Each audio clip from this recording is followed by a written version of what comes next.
Είμαι γεννημένος στις 12 Σεπτεμβρίου του 1943. Είναι από την παιδική μου ηλικία, δηλαδή. Όταν ήμουνα μέχρι 14-15 χρονών, γιατί δούλευα εκεί στην περιοχή της εκκλησίας, στο Μελισσίδη, όπως είπαμε, στο σπίτι του Μελισσίδη, που ήταν το παλιό σχολείο, το τουρκικό παλιό σχολείο, και εκεί συγκεκριμένα σε εκείνες τις γειτονιές. Αλλά ως παιδιά που είμαστε, γυρίζαμε όλες τις γειτονιές, όχι μόνο εκείνοι που είμαστε πιτσιρικάδες. Παίζαμε μπάλα, ποδόσφαιρο δηλαδή, παίζαμε τσιλίκι, παίζαμε μπίκο το λέγαμε, παίζαμε κάτι άλλα παιχνίδια, τη μακριά γαϊδούρα, το μπιζ, παίζαμε το μπιζ το λέγανε, βάζαμε το χέρι έτσι εδώ και το χτυπούσε ο άλλος και ξέρω εγώ για να το βρεις και ούτω καθεξής. Ναι, αυτά είναι τα παιχνίδια που παίζαμε. Τα κορίτσια παίζανε φυσικά κουτσό, παίζαμε το σπινάκι που είμαστε μικρά παιδιά, ας πούμε. Και τι άλλο παίζαμε. Εμείς παίζαμε τις μπίλες, τις βούρες, είχαμε και τα λάστιχα, τις αΐτες, ας πούμε. Κυνηγούσαμε πουλιά, πηγαίναμε, γυρίζαμε παντού. Σχετικά καρδερίνες, φλόρους. Και έστεινα ξόβεργα και έπιανα τα πουλάκια και τα είχα στο κλουβί. Αυτά. Ναι, παίρναμε το γάλα. Ναι, παίρναμε το γάλα και αυτά έχουν γίνει δηλαδή όταν θα ήμουνα, πόσο χρονό ήμουνα, περίπου 12-13 χρονών που είχαμε πάρει.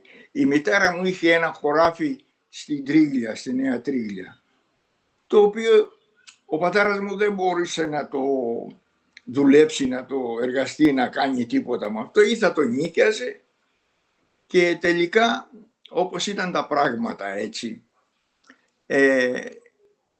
λέει στη μητέρα μου ότι ξέρεις τι, το έχουμε το χωράφι αυτό εκεί και κάθεται, ας πούμε, και πήγε και το πούλησε και πήρε 2 αγελάδες με το χωράφι που πούλησε. Και τις έφερε στο χωριό, τις είχαμε πολλά χρόνια, πάρα πολλά χρόνια τις αγελάδες. Το καλοκαίρι τις βγάζαμε έξω εμείς τα παιδιά, όταν κλείναν τα σχολεία, εμείς πηγαίναμε και τα βοσκούσαμε τα αγελάδια. Εκεί γύρω, όχι εκεί στο χωριό δίπλα, στα χωράφια, μέχρι το μικρό Βάβδο φτάναμε, εκεί στα πλατάνια, στο ποτάμι. Ναι, όχι μόνο, αλλά καμιά φορά δεν πήγαινα εγώ και τον Ιούνιο, ας πούμε, μόλις κλείναν τα σχολεία. Έπρεπε να πάμε να θερήσουμε. Και εγώ θέριζα κιόλας, 12 χρονών, αλλά θέριζα με τον πατέρα μου μαζί. Σιτάρια ήταν, το κυριότερο ήταν σιτάρια. Δεν είχε τίποτε. Είχε σιτάρια, είχαν λίγοι βρώμοι, ένα κομμάτι, ένα στρέμμα, 1,5 στρέμμα σίκαλη, την οποία σίκαλη τη χρησιμοποιούσαν για να δένουν τα δεμάτια. Με τις τροφές που κάνανε, είχαν βρώμη, είχαν κρυθάρι, αυτά τρώγανε τα ζώα, και το χειμώνα παίρνανε μπαμπακόπιτα που τη λέγανε από τη τράπεζα και τη φτιάχναμε, ξέρεις, έτσι, τη βρέχαμε και έβαζε ο πατέρας μου και λίγο πίτυρο μέσα, δηλαδή από αυτό που κοσκινίζαμε τότε που γινόταν τα ψωμιά, γιατί ένα χρονικό διάστημα είχαμε ένα περιβόλι εκεί στο Τσάκουνα του Λάκου που λένε, και ο πατέρας μου καλλιεργούσε, είχε ντομάτες, πιπέρια, τέτοια, και πήγαινα εγώ και το βοηθούσα, πήγαινα πότιζα,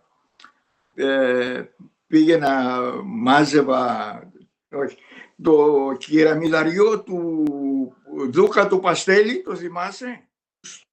Ναι, είχε, αλλά όχι τόσο πολύ το καλοκαίρι, αλλά το χειμώνα είχε πολύ. Το ποτάμι. Ποια, τα λαχανικά? είχαν αγωγό στην κεφαλή των Παξέδων. Υπήρχαν τώρα, ήταν πόσοι Παξέδες, ήταν του πατέρα μου ο θείος, ο Τραγανός είχε ο Στρατής ο Παλαιολόγου, είχαμε εμείς, ο θείος μου ο Νίκος, ο Γιαμούρογλου, πιο κάτω από το Γιαμούρογλου ήταν ο Μπαρμπαναστάσης ο Μαντζαδέριας και το άλλο ήταν ο Χατζιευτημίου ο Σωτήρης και ναι, και ο άλλος ο Μπαξές που λέγαμε, Μπαξέδες τους λέγαμε, ήταν του Ηλία του Χατζιευτημίου που ήταν ο Χασάπης αυτός. Ναι.